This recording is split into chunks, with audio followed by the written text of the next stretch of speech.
Test, test, test, test 1, 2.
Just like to invite all legislators in the room so that we can start with the Rules Committee.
I'm going to call the Rules Committee to order and ask, do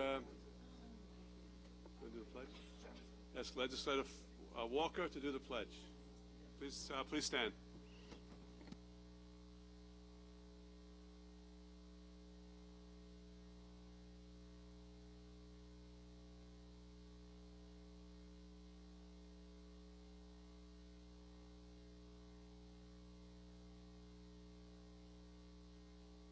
Okay, Mike, could you call the roll, please? Roll call for the Rules Committee. Legislator Sheila Bino. Legislator Delia DeRigi-Witten. Ranking Member Kavan Abrahams. Legislator Laura Schaefer. Legislator Stephen Rhodes. Vice Chairman Howard Copel. Chairman Richard Nicolello. Here. We have a quorum, sir. All right, thank you very much. Let's see, welcome to the Rules Committee of the Legislature. In terms of public comments, I always get these questions. Public comment is limited to items on the agenda of the various committees. If you want to submit a public comment, please submit a slip to the clerk's office, which is right at this table. Additionally, if you would like to submit written public comments, we have an email address that's set up for that, ledgepubliccomment@nassaucountyny.gov. If you don't have that information, one of the staff members can get it to you. So what we traditionally do is to start the meeting, we have our contracts first. And I'm going to call them all at once, and then we'll bring them up individually. First of all, need a motion to suspend the rules. Moved by Legislator Rhodes, seconded by Deputy Presiding Officer Coppell. All in favor of suspending the rules signify by saying aye. Aye. Those opposed? Carries unanimously. Okay, contracts. A8, A26, A28, A31, A32, A33. Resolutions authorizing the Commissioner of Shared Services to execute a purchase order or a blanket purchase order between the County of Nassau and AC Electrical Supplies, Intergraph Corporation, Gabrielli Truck Sales, Eagle Chevrolet, AARCO Environmental, Judge Family Enterprises. E10, E107, E108, E109, E110, E111, E112, E113, E114, and E115.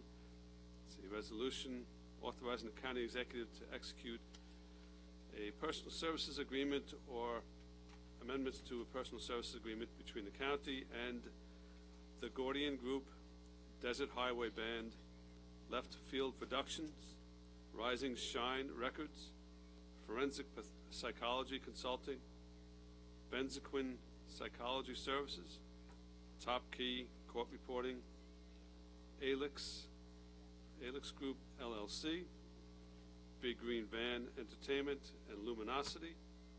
Lastly, B6, a resolution to authorize the Commissioner of Shared Services to execute a purchase order or blanket purchase order between the county and, actually it's a resolution authorizing the county executive to award and execute a contract between the county and Metropolitan Construction Systems, Inc.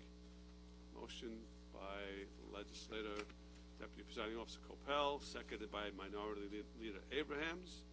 So now all of those contracts are before us. And we'll start off with the Police Department, A26, Intergraph Corporation, DBA, Hexagon.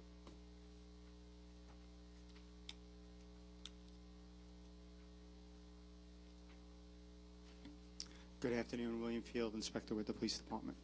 Item A26-22 is to authorize and award a purchase order for Hexagon Intergraph Computer-Aided Dispatch System.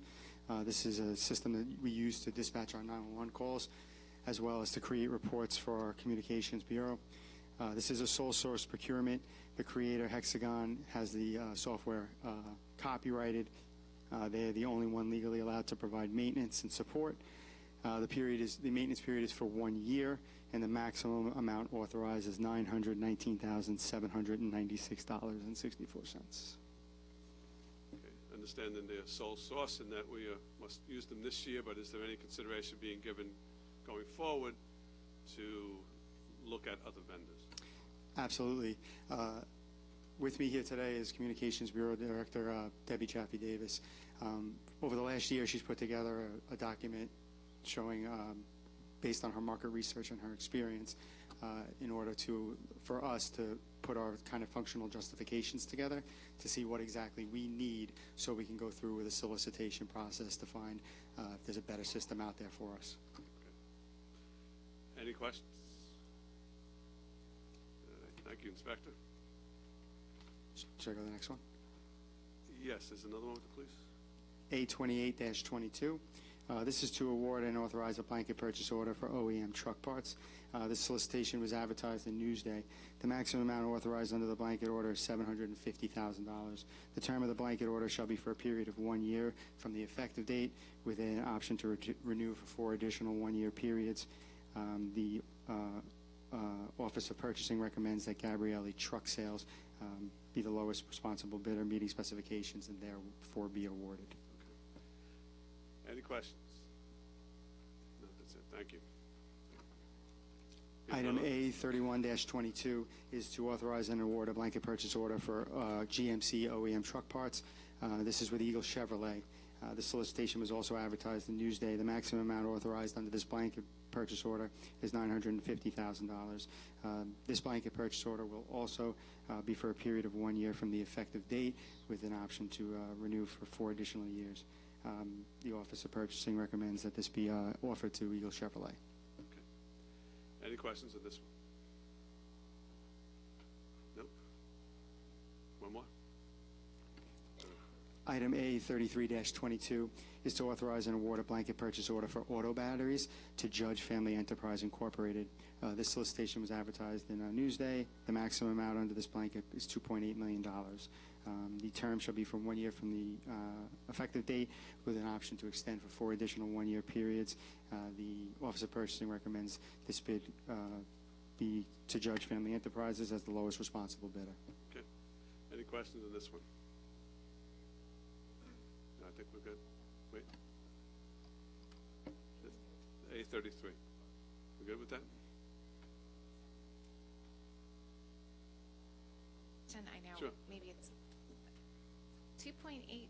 Is that approximately what we normally spend per year on batteries? It's used, no, that's over the life of the blanket order, over the 5-year period, and it is used by several other agencies. Okay, so 2.8 is for the total of 5 years, or is it per year? I just want to make sure. That's for the total 5-year length of the contract. Okay. All right. Thank you. Actually, that's a good point. That does seem like a lot of money for auto batteries. So it's used by multiple agencies, this blanket order. I believe DPW and Corrections also uses it. We do go through, from the PD side, we do go through a lot of batteries. Okay. All right. Any other questions? I'm sorry.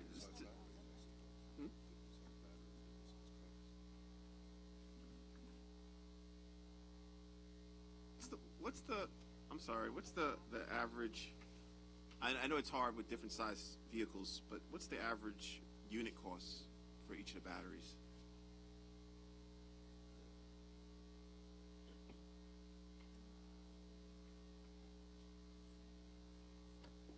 It would be based on the price list. I don't have the price list with us. We can get back to you, though, if you... Oh, you have it, Ken?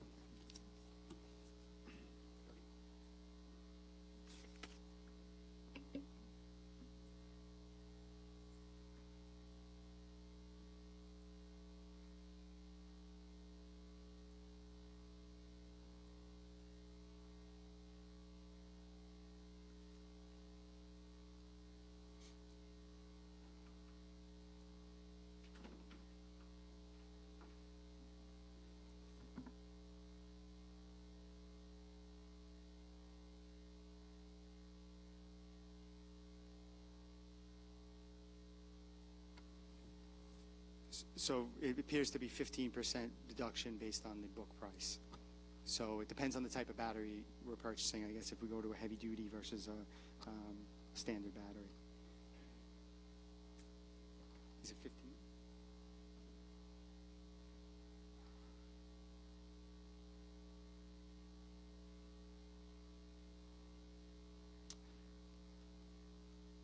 Is it all right if I get back to you on the price?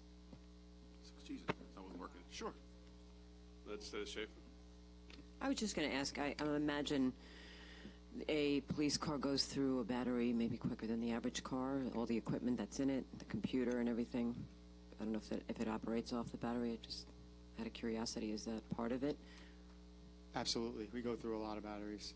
They don't last the standard length of a car between running 24 hours a day and just the mileage, the sheer mileage. Okay. Thank you. Any other legislators? All right. Thank you very much. Thank you. Next item is with the county legislature. It's E112, 2022. It is a contract with Top Key Court Reporting Services. It's to provide stenographic services to the county legislature. The original maximum was $60,000. The new maximum amount is $400,000. The new maximum amount for the first 2 years increased from $10,000 to $60,000. If the first 2-year renewal term is exercised, the maximum amount is for the first renewal term is $170,000. If the second 2-year renewal term is exercised, the maximum amount for the second renewal term is $170,000. So, I mean, this is generated by us. Any questions or discussion? Nope. Thank you, sir. Oh, you were going to do that. No, I'm appreciative. Our next item is human resources. E113 with the ALEX group.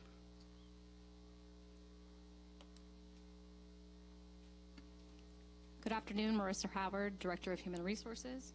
Item E113-22 is a request to add funds and extend the previously issued contract for sexual harassment prevention training services with ALEX.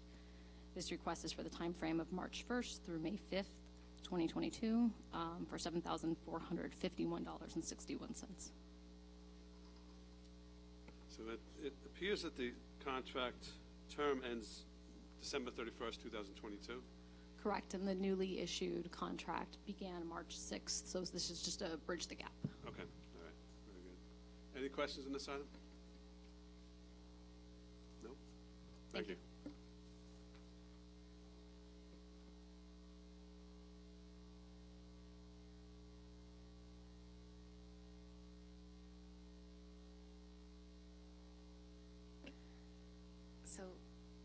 So is it Mike? Oh, I feel bad. Okay. Mike, can you just say why there's such an increase in this expense from last time? I'll have to check with my staff, but, we hired a new lady, and there's been many, many more meetings, but I'll get back to you with an answer.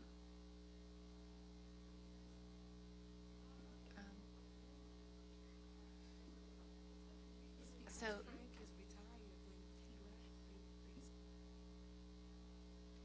Frank retired, and I'm not questioning. Please don't take this personal. I don't want to start off that way. No. But no, it just seems like it went from, from what is it? From 10,000 to 60,000 for the compensation, and then for the first 2-year renewal option at 170,000. Is it? I'm sorry.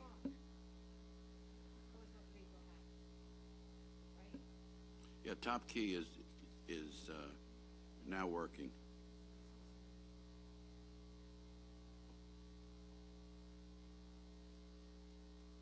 All right. So just for the record, I hear it's on par for what the Yes. prior company. Okay. Just the way it was worded here, it sounded. It is confusing. All right. Then we don't need anything further. Thank you, Mike. Okay. Okay, thank you. Jeez. Thank you. All right. The next contracts are with social services, E110 and E111, forensic psychology consulting, benzoquin psychology services.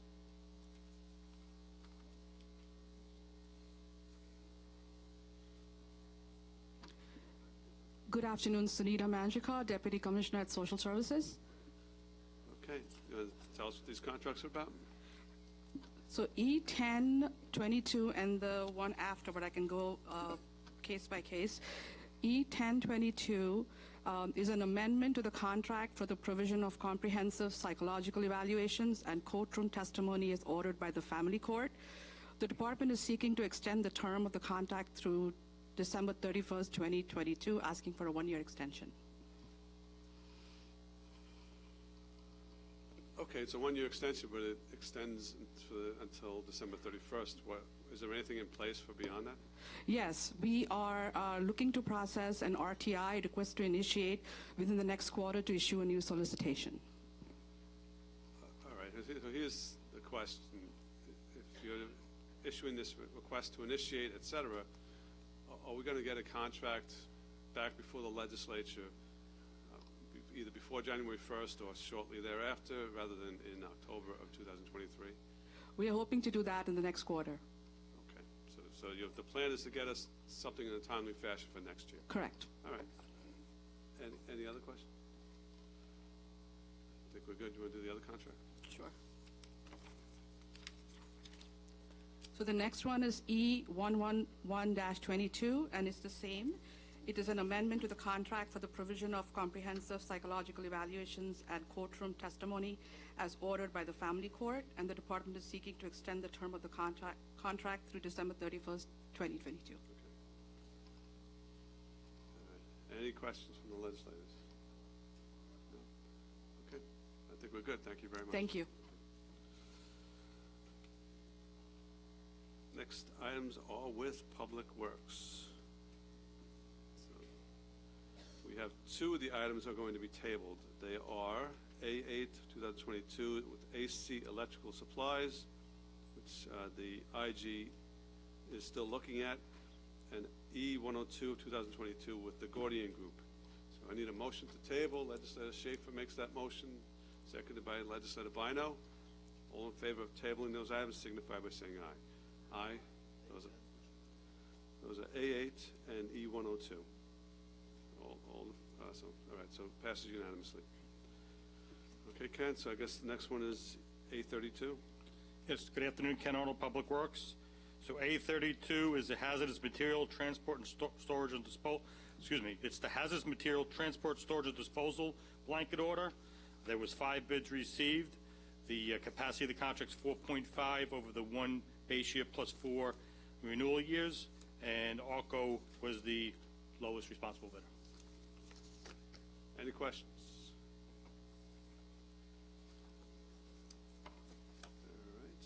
That leaves, I believe, B6, which we added to the calendar. I think that's within your department. Yes, it is.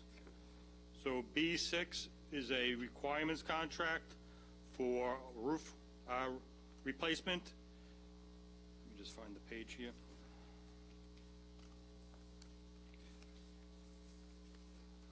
The contract's for $3 million over 2 years. We had 2 bidders. Metropolitan Construction was the sole responsible bidder. The 2 bidders, we looked into what that was about, and basically a lot of the vendors that do this type of work don't have the correct apprentice training, so they're not bid. Some said they have issues currently with the amount of work they have to do, and they were not interested in counting work. Okay. All righty. Any questions on this one? Legislator Bino. Thank you, Presiding Officer. Hi, Ken. Good afternoon. So what buildings are we replacing the roofs? These are buildings that come up that give us issues. It could be a roof total replacement. It could be just a rehabilitation of a roof.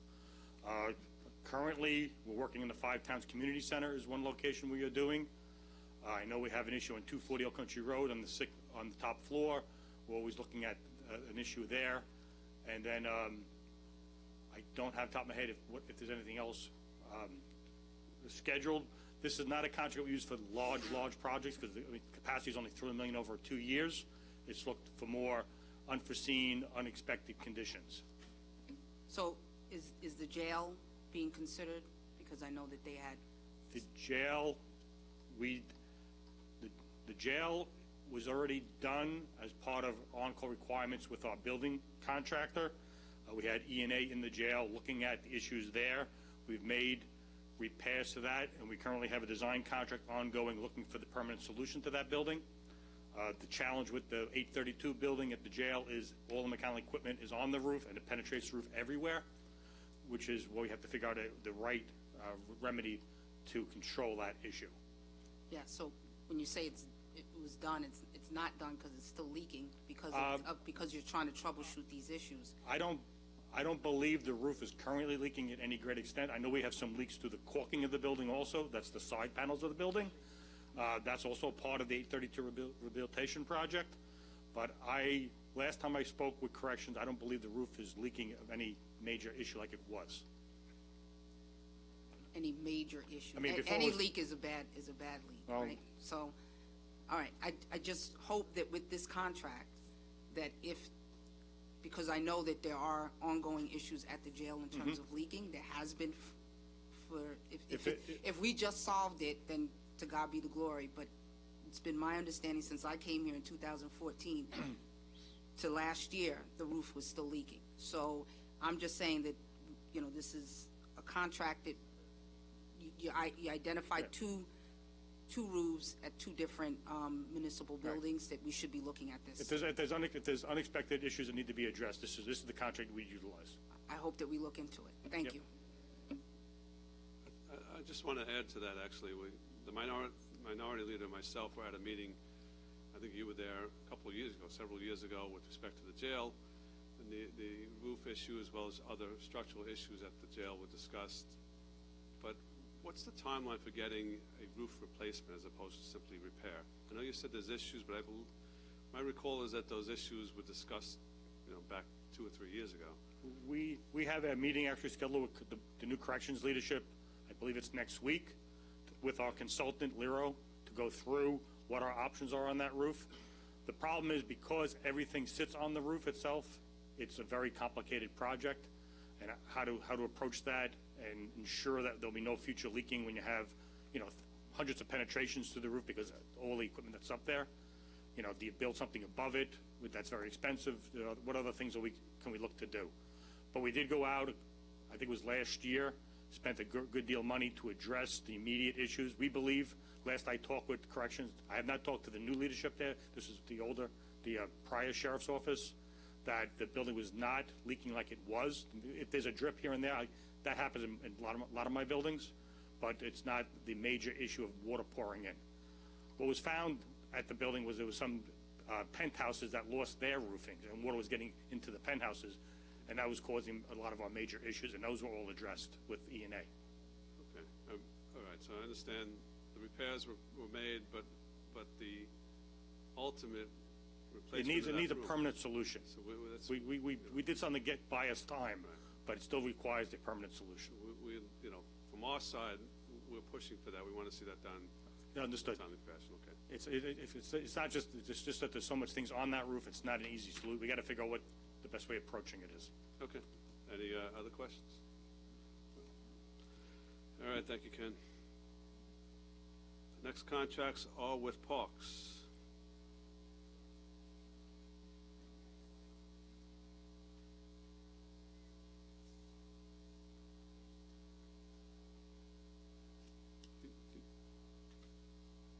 Good afternoon, Darcy Bellier, Parks Commissioner. E-10722, correct?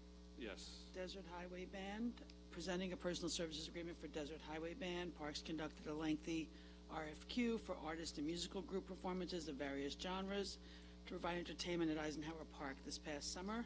This agreement is retroactive to June 8th, 2022, and will terminate on December 31st, 2024, with the option to renew for 1 2-year period. It is for 1 2-hour performance at Eisenhower Park. It was held this year on July 16th. Dates for future performances to be determined.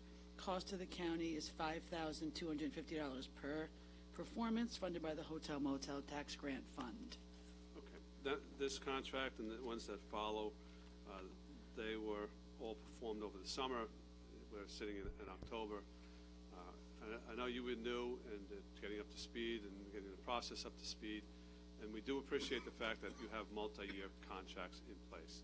I appreciate that too. It'll make life a lot easier going forward. For us as well. Yes, and it was also new for the vendors, right, having to go through the whole process and vendor portal, etc. Okay. So, but the point I'm going to make is that there are new vendors that come in for contracts next summer. We would like to see them, these contracts, before our committee, before the artists actually perform. I agree with you, and we're actually working on that now for 2023, Great. and we're going to do an RFQ, so I hope to load up your inboxes in January. Perfect. All right, thank you. Any questions on this one? You want to just touch on the next several? E-108, 2022, again, personal services agreement, Left Field Productions, Inc. They performed as Neil Berg's 100 Years of Broadway on August 13th. Cost to the county is $12,000, funded by the Hotel Motel Grant Fund. Any questions on this one? Nope. I'll just go right to the next one. E-109, E922, again, personal services agreement, same RFQ. They performed on July 22nd, and the cost to the county is $5,000. Agreement retroactive to June 8th, expiring December 31st, 2024. Any questions? And the final E14, final for this group, E11422, Big Green Van Entertainment. They performed as ZBT, a Zach Brown tribute band, on July 29th, 2022. Same agreement, June 8th, 2022, retroactive, expiring December 31st, 2024. And this was a $10,000 cost out of Hotel Motel Tax Grant Fund.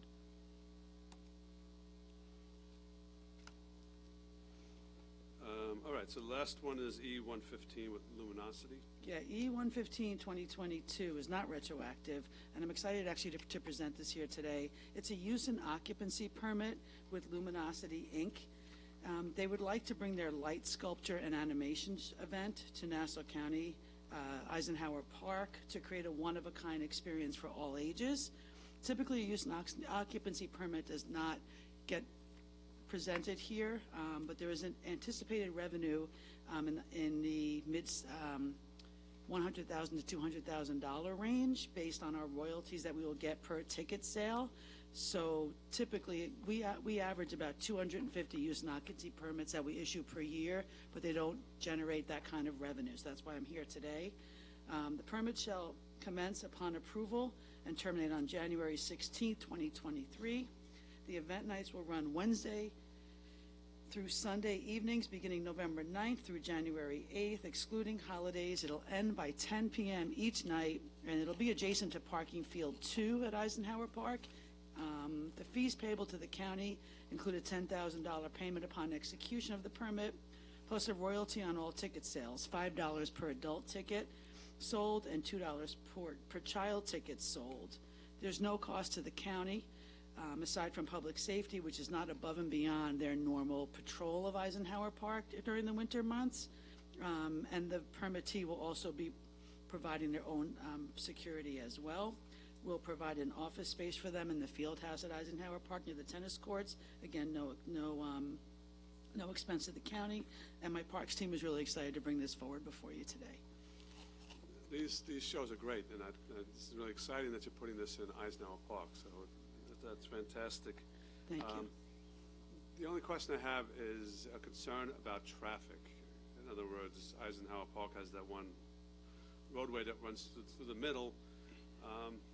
If the demand is very high, is there a concern about traffic either spilling out into Hempstead Turnpike or, I guess, what's that, Merrick Road, Merrick Avenue, whatever it is? I use the event at Nassau County Museum of Art as a mirror.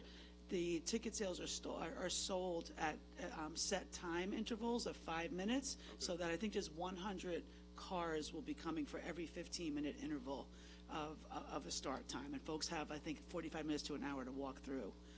So hopefully that won't be a traffic problem. If we see it's a problem when we start earlier, we'll have to put police in place to help us with that. Okay, it's for pedestrians, it's not a ride-through experience. Walk through, yes, Okay. walk Oh, through. Yep. interesting. Right, So we're very looking forward to it. Yep. Legislator DeReggie Whitten. Hi, Commissioner. Hi. Just real quick, when the tickets are sold, how are they sold? Online. Okay, so there's no cash and it's No all cash. accounted for. They are going to have merchandising there. Okay, So now, I but the assume tickets- they would like to be cashless, but I don't think that's going to be the case. Yeah, but that's a good accountability if you have everything online. This way you don't Yes. have to worry about making sure that they're, you have the full accountability for everyone who comes through. Agree, and I actually asked for daily and weekly reports in the agreement, you'll see. Good. All right, and I think it's great to have all these different interesting concerts and all. You're bringing a lot of life. Thank you. Yeah, no, appreciate it. Commissioner, just a quick question in regards to revenue that's generated from the event. I noticed, I see the licensing fee and the royalty fee. How much revenue is generated, or how much revenue do they anticipate they're going to generate? If I want to be aggressive, based on their ticket sales in Manhasset last year, we could be seeing upwards of $150,000 in revenue. and we have better parking, which is why I think they approached us about doing it here. There was a transportation and parking issue in Manhasset last year, so it was at Whitney Pond Park. So I think with us being able to have the parking that they need, they'll be able to increase ticket sales. Okay. Thank you. Thank you. Any other questions? No? All right, thank you, Darcy. Thank you. Is there any public comment on any of the contracts that we've called? All right. Hearing none, we're going to call for a vote on contracts A26, E112, E113, E110, E111, A32, E107, E108, E109, E114, E115, and B6. So, any further debate or discussion? All in favor signify by saying aye. Aye. Those opposed? Carries unanimously. We're going to put the Rules Committee in recess. And which committee is next? Public Safety is next.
Good afternoon.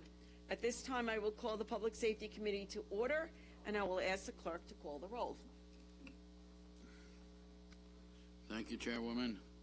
Public Safety Committee, Legislator Deborah Muley, Legislator Sheila Bino, Ranking Member Delia DeRigi-Witten, substituting for Legislator John Ferretti, Legislator Thomas McKevitt, Legislator Mazi Melissa Philippe, Here. Vice Chairman Stephen Rhodes, Chairwoman Denise Ford. We have a quorum. All right, thank you very much, sir. All right, there's one item on the agenda today, which is clerk item number 320-22. This clerk item number 320-22 is an ordinance supplemental to the annual appropriation ordinance in connection with the Office of Emergency Management. May I have a motion? Moved by Legislator Phillip, seconded by Legislator Rhodes. The item is before us. Good afternoon, sir. Good afternoon. Thomas Delaney, Office of Emergency Management. We have before you two items. One is a supplemental appropriation for $131,000 for the New York State Public Safety Answering Point Grant, and the other is an appropriation for $1.785 million for a statewide interoperable communications grant. These are both funded by New York State. They're not federal grants.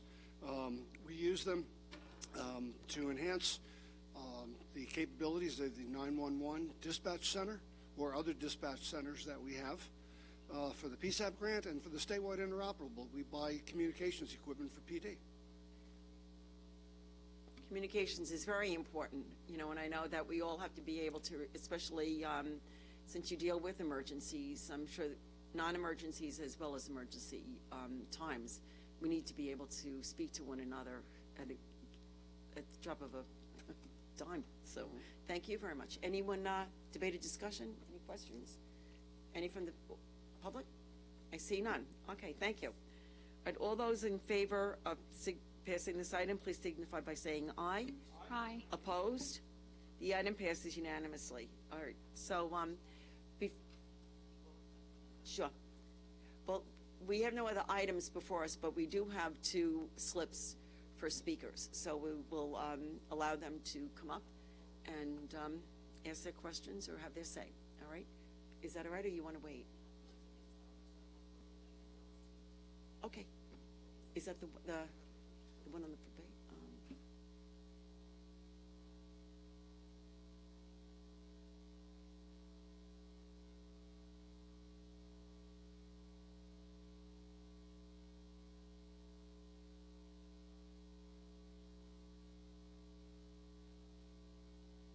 Sorry. First speaker is Susan Goddard.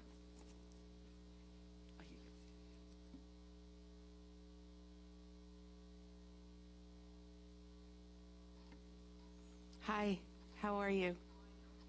I'm okay. Thanks for letting me speak today. My name is Susan Goddard. I'm the director of the Nassau County New York Civil Liberties Union.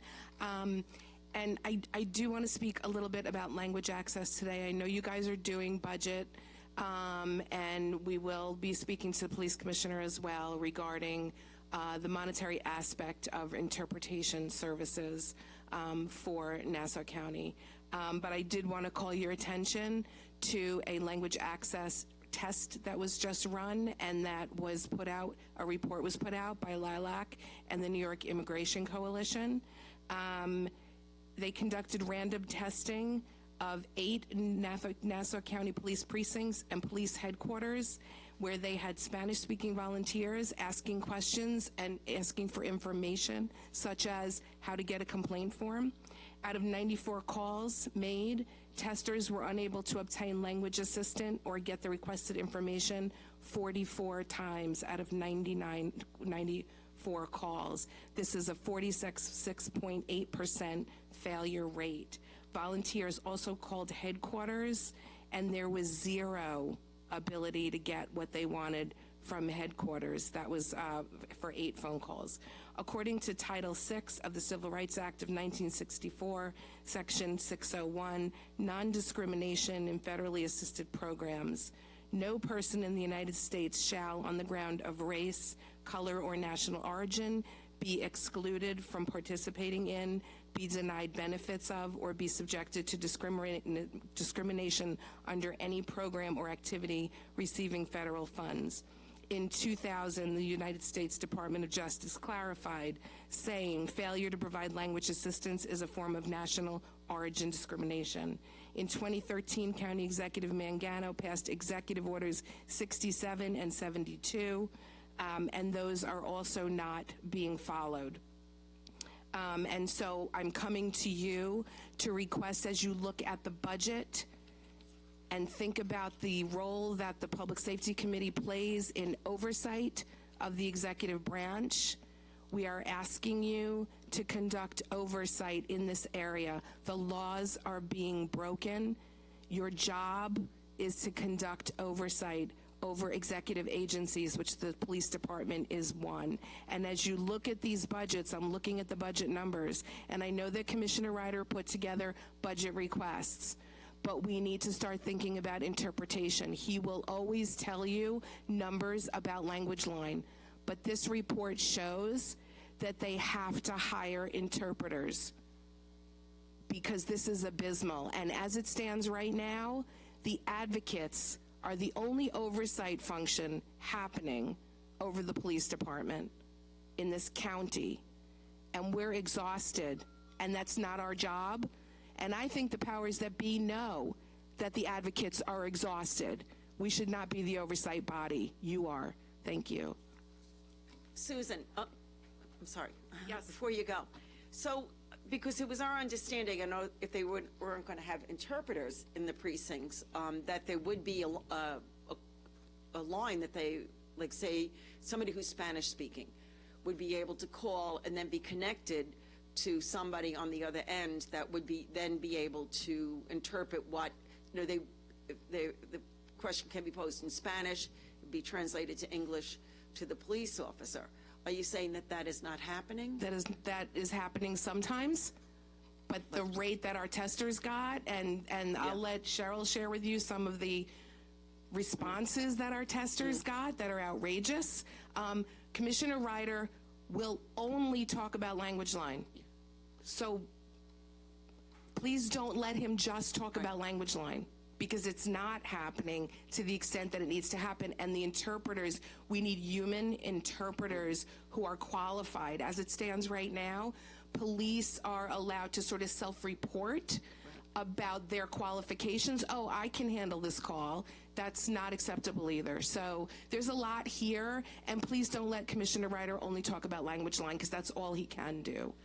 But even with the language line, I know that I was listening to the redistricting meeting in Long Beach last week. Yes. And the language line did not work. Correct. During that. So I'm curious then whether or not this is a business that maybe we should do business with somebody else. It doesn't seem to be consistent. Yeah, I think that there's a lot of holes, and whatever business and whatever budget lines are being looked at or should be looked at for this, it's not just about an app. It's about the training, but it's also about other things. It's not just about the app. Just to let you know, the Hispanic Heritage celebration that happened last week had no interpreters. No interpreters, just to let you know. So that'll give you an idea. It is embarrassing. Yes. But also, and I just want to, I was going to contact you today anyway. Yeah. Because I did speak with Commissioner Ryder, and in November we'll be doing the update. Okay, great. In-person police report. Oh, thank you so much for sharing that. Okay, just to let you know. But don't go away. We have legislative Malay. Yes. Thank you, Chairwoman. Susan, yeah, I remember reading that, and it really was appalling, and it's something that we absolutely have to address. It reminds me of with the housing discrimination case, and the testers really brought that to light. Yep. And a lot of things happened as a result of that, and this absolutely has to be addressed. You can have whatever programs in place, but if they're not working, and I remember reading some of the things that you said someone else is going to be coming up and telling us about, and it really was horrifying, and that's not what we want for this county. We want much better. We want everyone to have access to accurate information in a way that they can understand, whatever that is. Yeah, thank you so much for saying that. Yeah, we need to be more vigilant, so thank you so much. No, please stay up, Susan, because we have Legislator Bino. She may have a question for you. Good day. How are you? Good. Good. Thank you for sharing that data. I did read the article, and almost at the same time, there is a subcommittee of this committee that has been meeting regarding hate crimes. And I would say that either this committee, the standing committee, or this subcommittee needs to spend some time looking at resolves in solutions, because I believe that not only are we providing a disservice for someone who might need information from the police department, but those that might want to give information specifically around hate crimes and other type of victimizations that they're sustaining out here in the community. And so we have a follow-up meeting with the commissioner that we've been trying to schedule, but I do think that this has to be, we wanted to talk to him about something that I think supports your concern regarding language access as well. So I'm imploring our chairwoman who's convened this subcommittee to make this a matter that we as a body We will look be at. meeting with Ryder soon. Thank you. I did speak to him about that, and I think that this would also then tie in with that, because, if we don't have proper access via a person's language, they will be reluctant to reach out for any help, because if they're not understood, they would feel like as if they're like just on the other side. And it's, we need, and I agree, I think we need to make it so that we're very inclusive for the people who live in our community and for people who visit here as well, Absolutely, and it's a safety issue. As Cheryl will share, it's an absolute safety issue, let alone an issue of not feeling welcome or that you might even not be protected under the law because you can't get what you can't communicate. There's all sorts of, you heard it during the police reform movement. The reports are not being read back to people in their languages. They're signing things they don't know what they're signing. This is very layered and nuanced, and I really appreciate hearing that there's a subgroup that will be looking at this for sure. So thank you. Yeah. Susan, thank you very much. Thank you, Chair. No, thank you, Sue. Cheryl Keshner, please.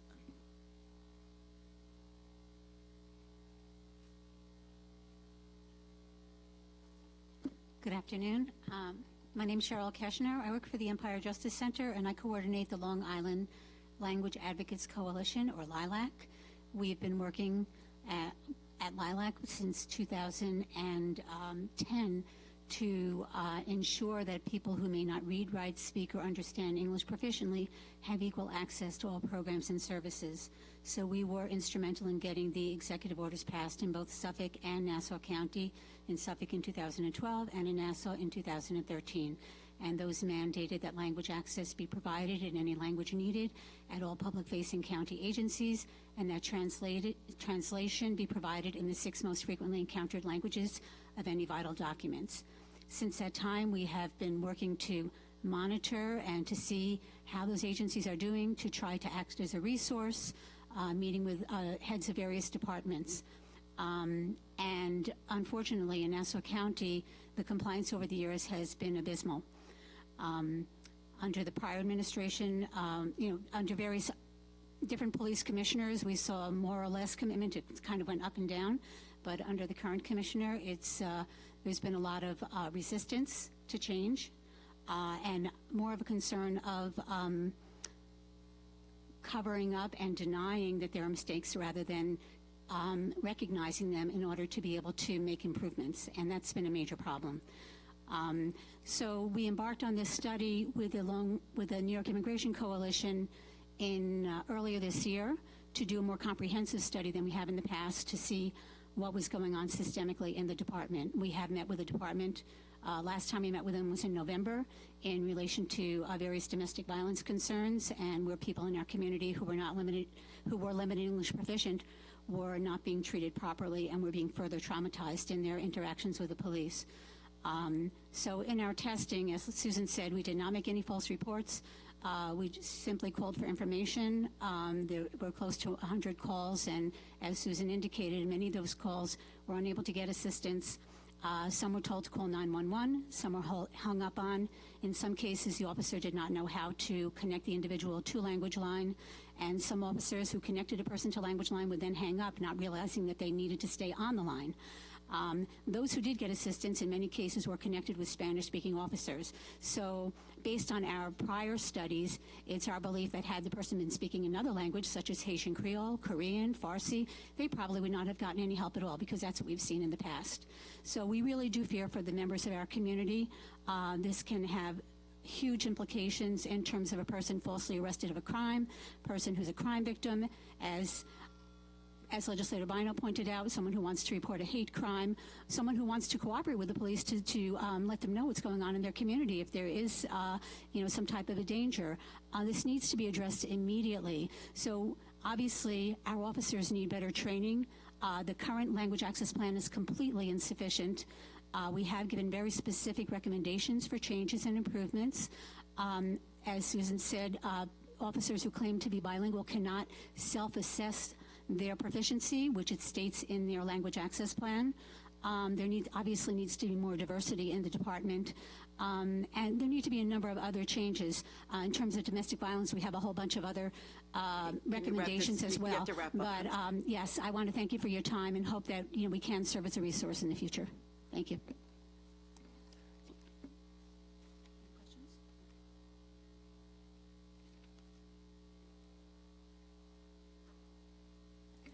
Sorry. All right, as there is no other business in front of this committee, may I have a motion to adjourn? Moved by Legislator Dirigi Whitten, seconded by Legislator McKevitt. All those in favor? Aye. Okay, this committee is now adjourned. Oh, planning is next.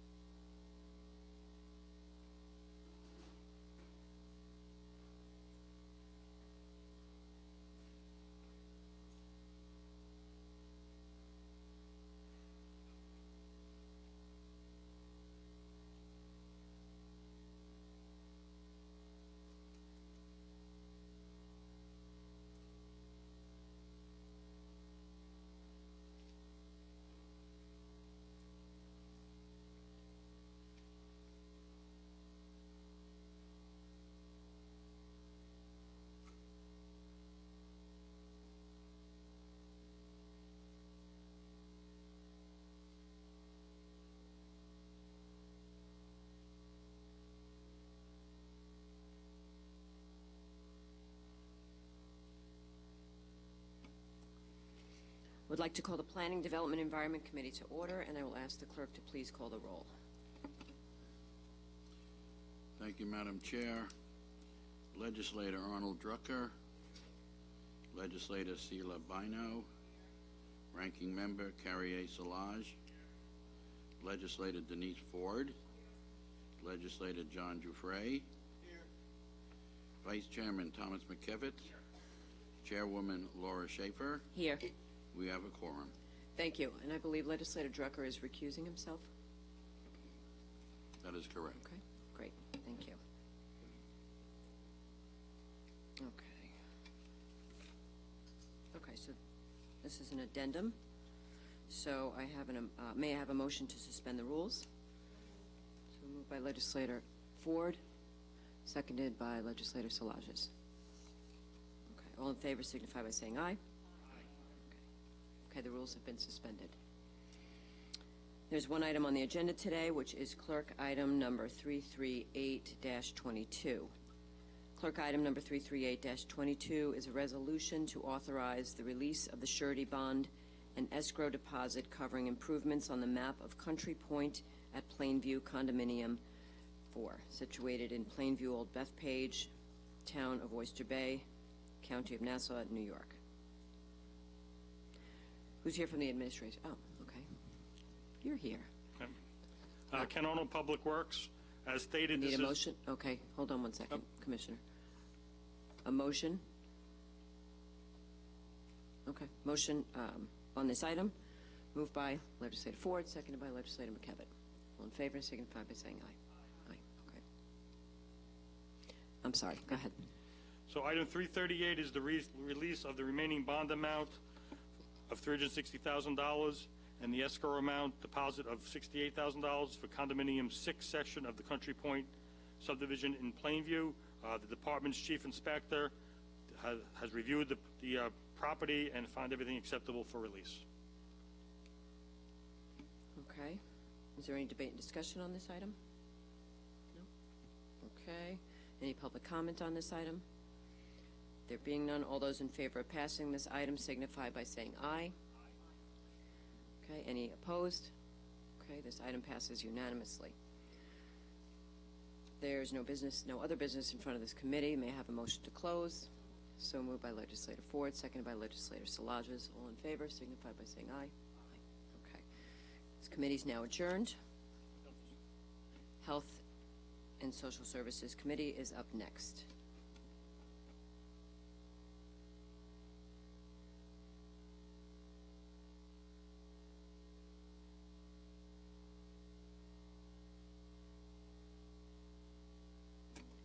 I'd like to call the Health and Social Services Committee together, and I'll ask the chair to please take the roll. Thank you. Thank you, Madam Chair. Legislator Joshua Lafazan, Legislator Arnold Drucker, Ranking Member Delia Dirigi Whitten, Legislator C. William Gaylord III. Present. Legislator Laura Schaefer. Here. Vice Chairwoman Mazi Melissa Palip. Here. Chairwoman Rosemarie Walker. Here. And we have a quorum, ma'am. Thank you. There are 2 items on the agenda today. The first is clerk item 304-22. which is an ordinance supplemental to the annual appropriation ordinance in connection with the Department of Human Services. May I have a motion, please? By Legislator Gaylor, seconded by Legislator Drucker. And we have Ms. Jill Nevin to speak, and I guess we have a few people to speak. Hi, good afternoon. Andy Pertz, Office of Management and Budget. This item is appropriating $15 million of opioid funds for uses that I'm going to turn it over to Commissioner Jill Nevin to give an explanation of where the funds are going to. Good afternoon, Commissioner Jill Nevin of Human Services. The plan for the initial tranche of funds is to appropriate $15 million over each year over 4 years. So each year we're looking to give NUMIC $2 million to expand their detox beds and program. We're looking to give, set aside $12.5 million for what we have put out a request for expressions of interest, which covers in great detail all the areas that were legislated that the opioid fund should be covering.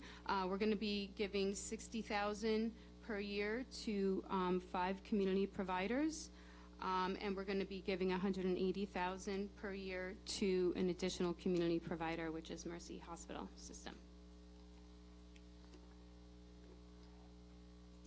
And each one of these will be observed throughout the first year.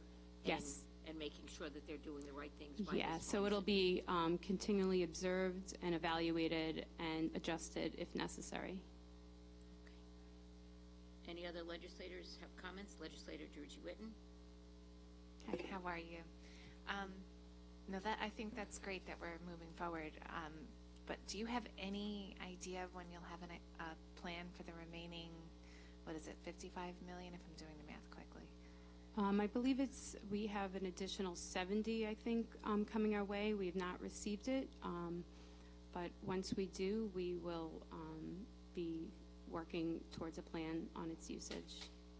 Okay, because we'd like to hear about that, maybe even before it comes before the legislature, if that's possible, just because we all have, an interest in suggestions. I don't know if you would know the answer, but I heard that the money could be used for like infrastructure improvements. Like even we discussed with the jail rather, that maybe we could improve their treatment center there with some of the funding.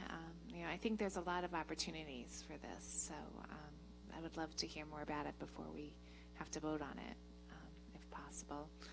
And I'm glad about NCMC, but again, and I don't, just that there is such a rush. I mean, because lives are,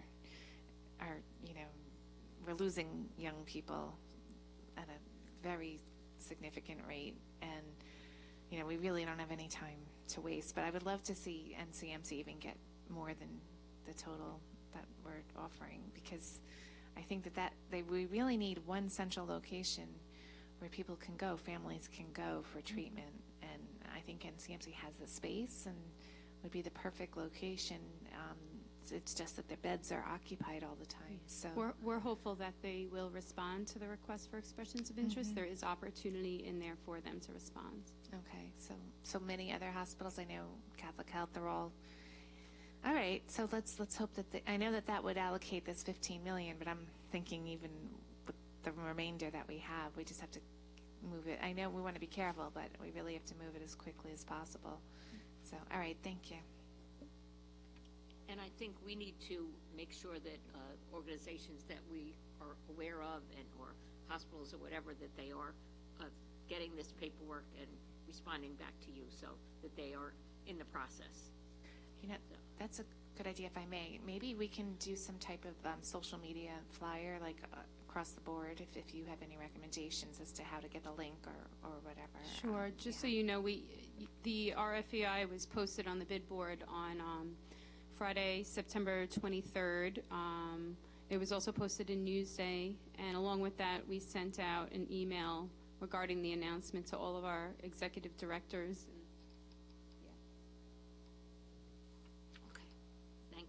other legislators have comments or questions?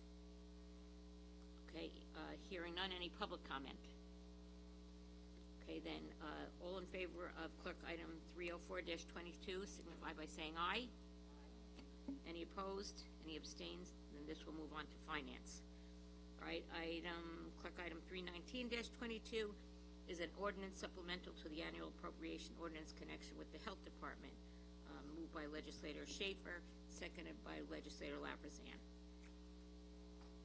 And Good how are you? afternoon, Andy Simone, Health Department. Item 319-22 is a supplemental appropriation in the amount of $21,000 for the Early Intervention Grant Program. This is an increase in funding by the New York State Department of Health to identify children within Nassau County who might be eligible for early intervention services due to changes in the public health law and elevated lead levels in their blood. Any questions? And just did we, having dealt with the whole time during COVID, was there a drop in those that we did service and now we find that we're sort of playing catch up or people are reaching out? I can check on those exact numbers, but I know because the state changed the level of the lead in the blood, it's extremely busy in the lead program. Okay, thank you. You're welcome. Any questions or comments from the legislators? Any public comment? Okay, hearing none, all in favor of clerk item 319-22 signify by saying aye. Any opposed? Any abstains? Then that will also move on to finance. There is no other business before this committee. All those in favor of adjourning, motion to adjourn, so moved, seconded by legislator Reggie Whitten. All in favor of adjourning signify by saying aye. Okay. Any opposed? Any abstain? Then we adjourn. And next is finance. Okay. Finance committee is next.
Mike, I think we're ready. Thanks.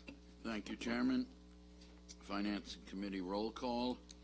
Legislator Joshua Lafazan. Legislator Carrier Solage. Ranking Member Arnold Drucker. Legislator Rosemarie Walker. Legislator Thomas McKevitt. Substituting for Vice Chairman John Ferretti will be Legislator James Kennedy. Chairman Howard Copel. Here? Thank you. We have a quorum, sir. Okay, thank you. All right, first we're going to take a motion to suspend the rules, and Legislator Kennedy makes that motion. It's seconded by Legislator Drucker. All those in favor of suspending the rules, please say aye. All right, the rules will be suspended. Next, we're going to deal with a few items on consent, which have already passed through some previous committees, need no further discussion. And those items will be numbers 304, 319, 320.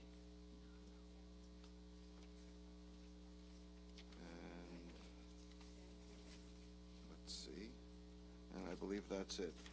All those in favor of those items, oh, there's motion on those items by Ms. Walker and seconded by Mr. Lafazan.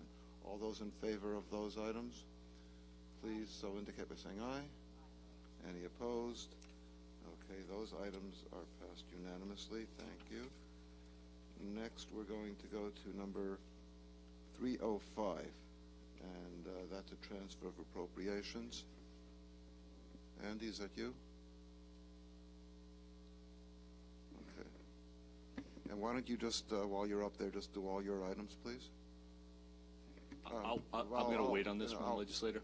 I'm going to turn this over. Hi, Andy Persick, Office of Management and Budget. I'm going to turn it over to Chris Why Nolan. don't you tell me, I know. Why don't you, before the motion, why don't you, I was going to ask you, tell me your other items so I could do the motion on all of them at once. I have item 321 and 325. So it's 305, 321, and 325, you say? That's correct. Okay. Those three items, there's a motion by let's see, by Mr. McKevitt, and seconded by Mr. Solage. Yes, go ahead, please. All right. Item 305, I'm going to turn it over to my colleague, Chris Nolan. It's the board transfer of ARPA funds to different programs, so I'm going to turn it over to him for an explanation, okay? Okay. Good afternoon. Chris Nolan, Office of Management and Budget. As Andy had mentioned, this item is transferring some of the remaining dollars that are left in the HAP program, $20,140,000 to be exact. It's going to a number of different programs. I believe it's 8 programs, 5 of which have already been established and 3 of which are new. Just to give you a highlight of the funding that's being moved, $10 million is being moved into the Main Street Grant Program. There's already an existing $20 million in there now, so it'll be bringing it up to 30. We're moving $2 million into the septic system replacement fund program, $2 million to the behavioral health support, 1.5 to VEB, 1.4 to tourism. Then there are 3 new programs, broadband for $1 million, non-public schools assistance for $1 million, and then 1.24 million for 2 offices within the Health and Human Services vertical. Anybody have any question on that item? Hearing none. All those in favor of number 305, please say aye. Aye. Any opposed? Okay, next.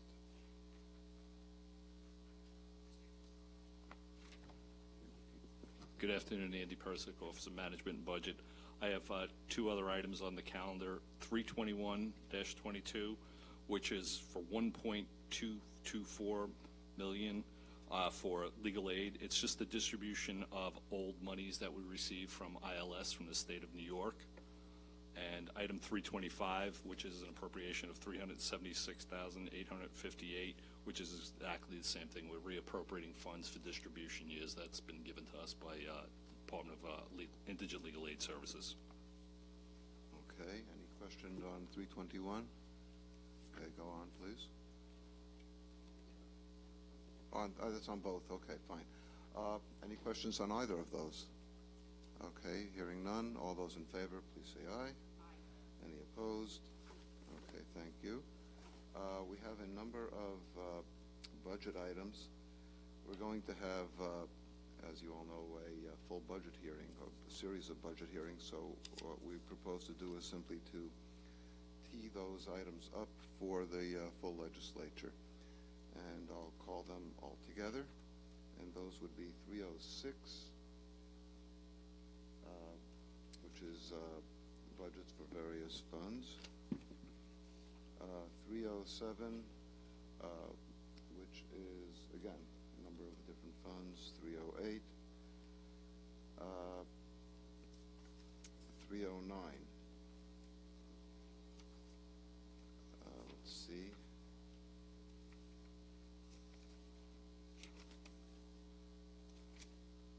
I believe that's it. Okay, all those in favor of those, the motion on that, those items is made by Ms. Walker and seconded by Mr. Drucker. All those in favor of those items, teeing up those items, please so indicate by saying aye. Any opposed? Okay, those items were passed unanimously. Thank you. Make sure I didn't skip any here. All right, we're up to 324, which is a transfer of appropriations, and there's a motion by Mr. Kennedy and seconded by Mr. Drucker. 324.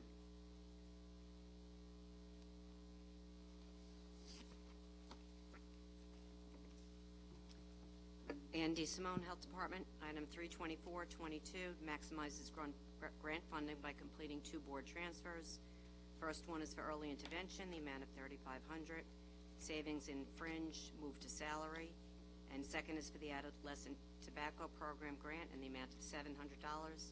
Savings in fringe is moving to salary.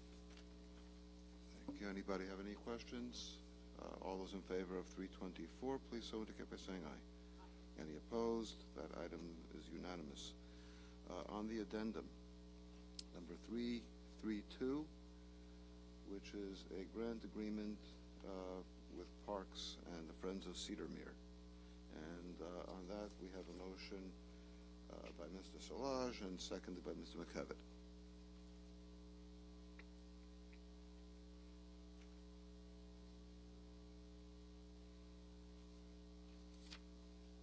Good afternoon again, Darcy Bellier, Parks Commissioner. This one's been in queue for a while. It's a hotel motel tax grant agreement between Nassau County and Friends of Cedarmere, Inc., a not-for-profit based out of Cedarmere, the William Cullen Bryant home in Roslyn Harbor. The term of this agreement is from July 1st, 2022, terminating on June 30th, 2023. It provides a one-time grant payment of $95,000 from the Hotel Motel Tax Grant Fund, which will allow the grantee to continue operating Cedarmere as well as providing program support and to aid in the restoration and preservation of this historic property while promoting public use. And this one, again, is late, right? You said this started July 1st, 2022. This was actually in queue before I started working for the county, and we just kind of got through the process of it. Okay, got it. Okay, all those in favor of any questions on 332? Hearing none, anybody, all those in favor, please say aye. Any opposed? That's unanimous. Number 336. Thank you. Thank you. 336 is supplemental to for appropriations, certain department budgets. That motion is made by Ms. Walker and seconded by Mr. Lafazette. Good afternoon, Andy Persick, Management and Budget. Sorry, I thought it was done. I forgot about the addendum legislator. 336 is a quarterly transfer of budget appropriations in the operating budget. It's taking money from different areas to fund certain shortfalls we are having. We're having a little shortage in workers' comp and police district, some fringe benefit shortages there from a result of not having contracts, and the Department of Social Services is moving money around for different in different control centers for different reasons. And we're moving some money into the correctional facility for food pricing. The other big thing is we're transferring money into the Board of Elections for the upcoming elections. They need additional funds for postage and general expenses and everything else. So. Okay, thanks. Any questions? All those in favor, please say aye. Any opposed? That's unanimous. Thank you, Andy. Number 337 is supplemental connection with the Board of Elections. Yeah, is that you again? Yeah, I'll take it on behalf of them. Sure. This is a a supplemental appropriations for money given to the state for prepaid postage in the amount of $284,556.52. It's just to help with the absentee ballot postages that'll be coming in for the upcoming election. Any questions? All those in favor, please say aye. Any opposed? All right, that's unanimous now. Before I call the remaining items, which are going to require executive session, we had one slip here for a comment on a budget item in connection with the Nassau Community College.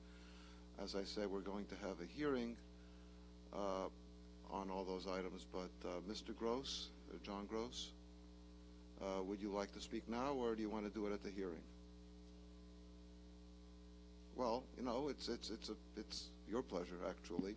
You got 3 minutes now. You could have another 3 minutes then, if you like. You want to push the red button, please. I'm outside counsel, excuse me, labor counsel to Nassau Community College, and I'm here today to support and urge your approval for the county legislature to ratify settlement with the Adjunct Faculty Association. You may be aware that the Adjunct Faculty Association numbers about 3,500 professors. Anywhere from 1,000 to 1,500 teach each semester.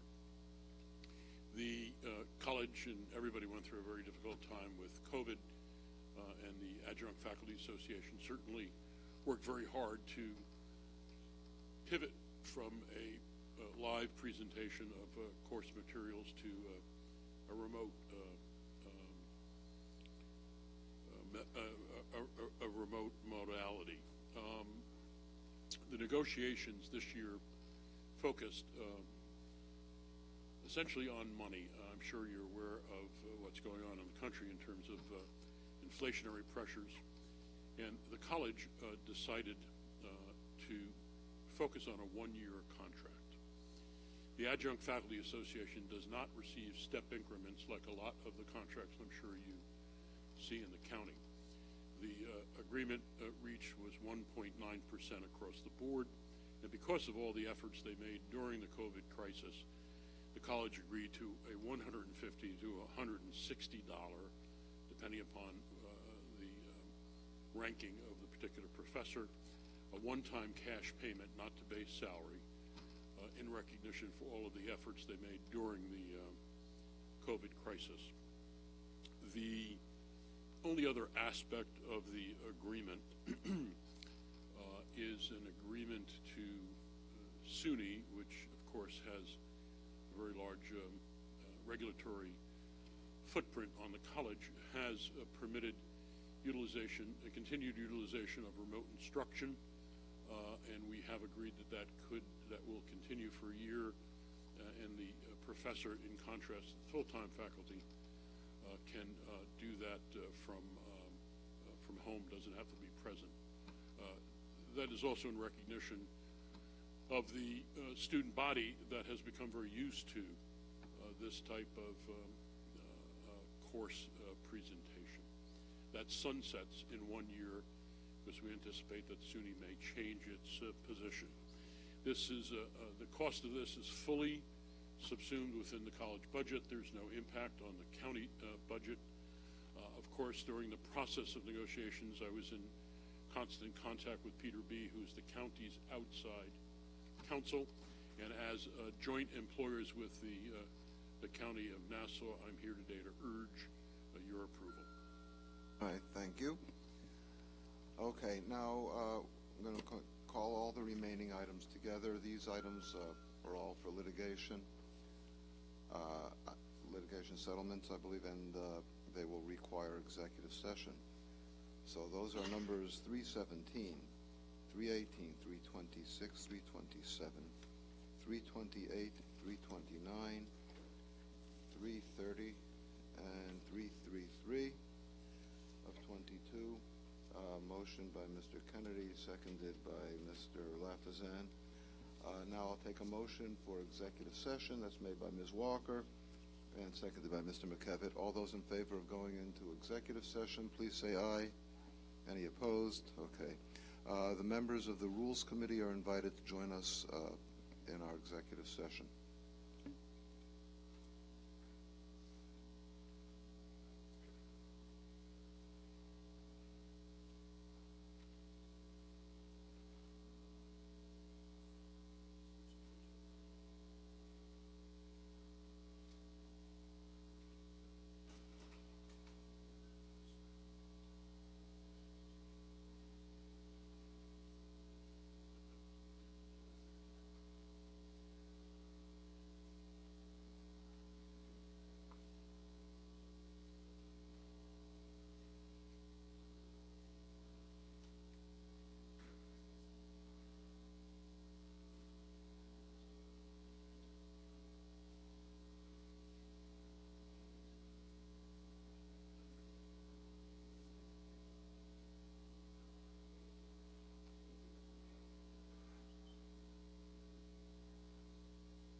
Okay, we're back. All right, we've had our executive session, and we're going to vote on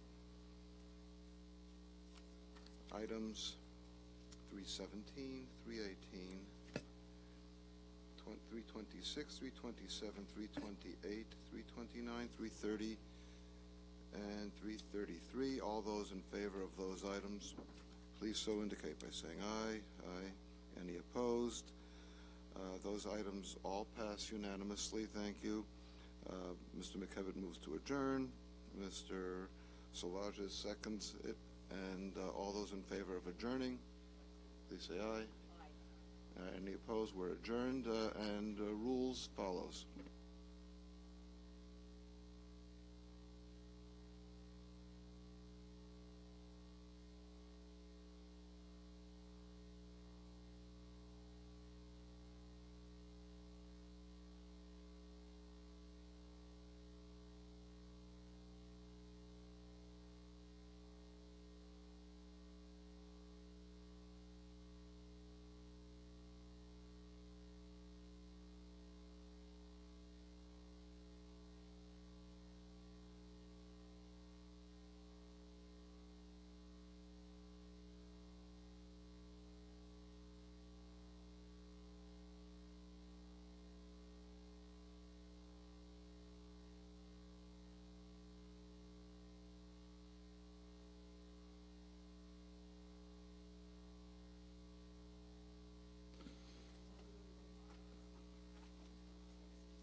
The Rules Committee is back in session. I'm going to call the consent calendar involving items that went through other committees a few moments ago. It's been agreed between the majority and minority that no further debate or discussion is required at this time for these items.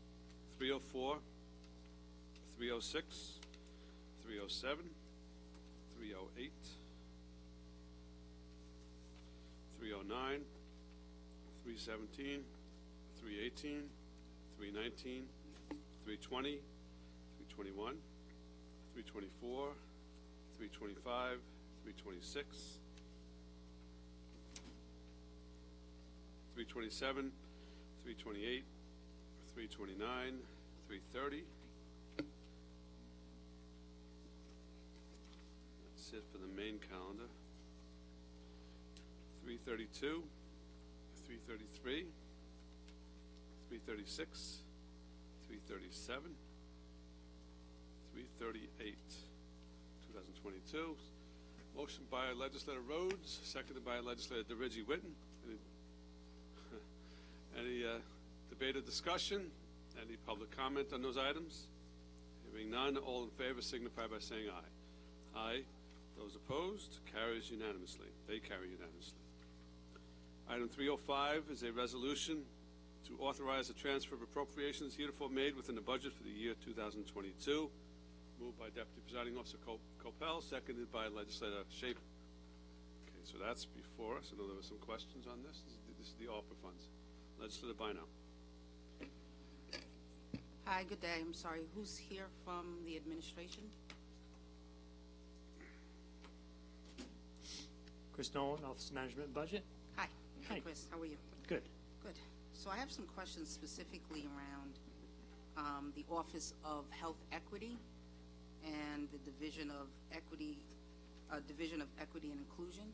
Would you be the person to answer those questions? Actually, we have DC Anissa Moore, who's here today. She can speak to those. Okay, good. Good afternoon, Legislator. Hi, good afternoon. Hi. So my questions are gonna probably bubble up as we have a conversation. I'd like some background on this Office of Health Equity.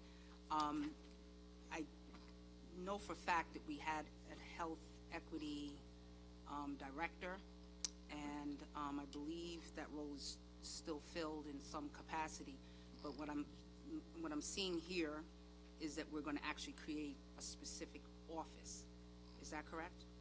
Okay, so in terms of the office was actually reestablished in 2019, obviously to address some of the health disparity issues. And you're correct that the director at that particular time was established, but she was established within the health department.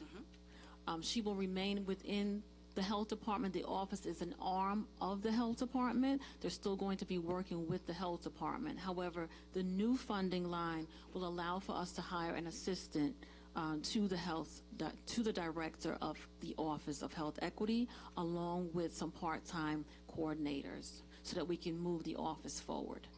Okay, and so while the office was established in 2019, I know that that work was being undertaken by, similar work was being undertaken by that health department in the previous administration as well, prior to 2019. That is correct. And so a lot of that work was also programmatic, where they went out into the community and they did a variety of different educational seminars and the like.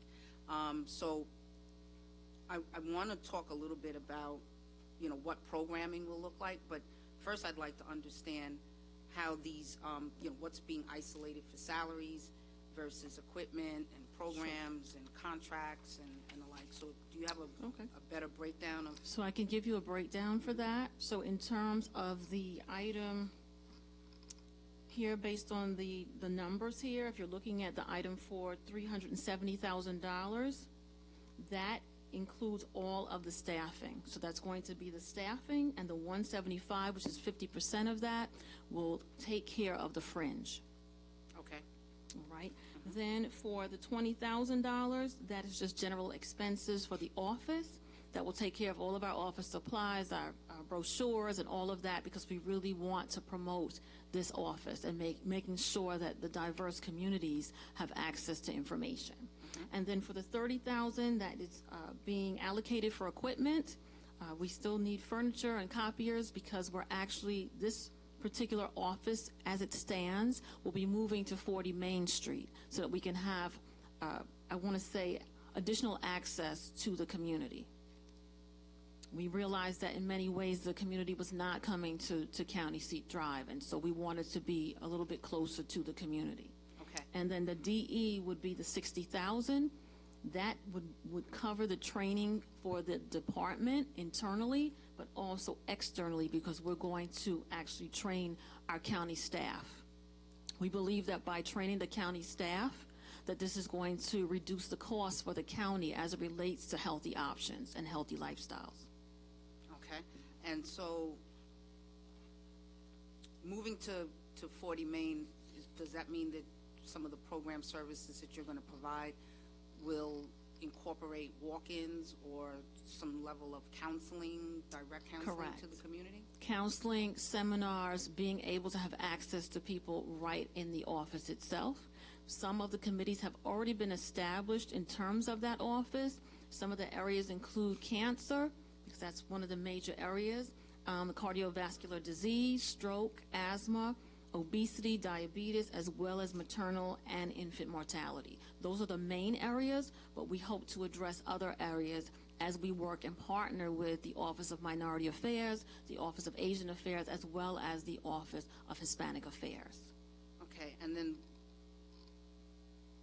are we expecting any kind of contractual services?